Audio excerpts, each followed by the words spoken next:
த liver doctor கொடுத்திருந்த இந்த ரிப்போர்ட்ல ஒரு சின்ன குழந்தைக்கு கொடுத்திருந்த மாத்திரையில 3 லட்சம் மில்லிகிராமுக்கும் அதிகமா மர்க்யூரி கண்டென்ட் இருக்குங்க.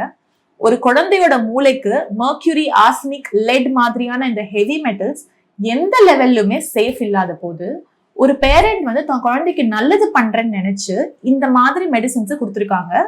ஆயுர்வேதிக் ஹெர்பல் மெடிசின்ஸ் அப்படின்னு சொன்னாலே இது ரொம்ப நேச்சுரல், இதனால குழந்தைக்கு எந்த ப்ராப்ளமும் இல்ல, சைடு எஃபெக்டே இல்லைன்னு சொல்லி மார்க்கெட் பண்ணி விற்கிற இந்த மாதிரி மருந்துகள்னால குழந்தைங்களுக்கு kidney damage, brain damage, liver damage, sometimes serious death கூட நடக்கக்கூடும்.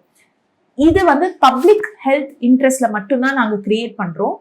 Ayurveda and herbal medicines are not regulated.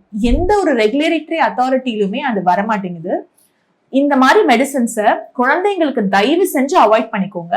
It is not at all safe. ஒரு மருந்து ஆயுர்வேதவோ, ஹோமியோபதியோ, அலோபதியோ அது முக்கியம் இல்லைங்க. அந்த மருந்து டெஸ்ட் ஆயிருக்கா, அது கண்டிப்பா phase 4 ட்ரையல்ஸ் வரைக்கும் போயிருக்கா, அதுக்கான சைடு எஃபெக்ட் ப்ரொஃபைல கரெக்டா கொண்டு வந்திருக்காங்களா, உள்ள இருக்கிற இன்கிரீடியன்ஸ் கரெக்டான இன்கிரீடியன்ஸா, இதெல்லாம் பண்ணி பார்மசூட்டிக்கல் டெஸ்டிங்ஸ் எல்லாம் பண்ணி வெளியே வந்ததுன்னா it becomes a modern medicine drug.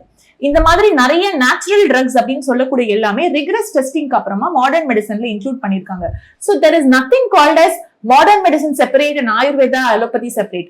If a drug or any chemical or any natural chemical or a synthetic chemical is having some kind of an effect for any disease and it is proven, it becomes modern medicine.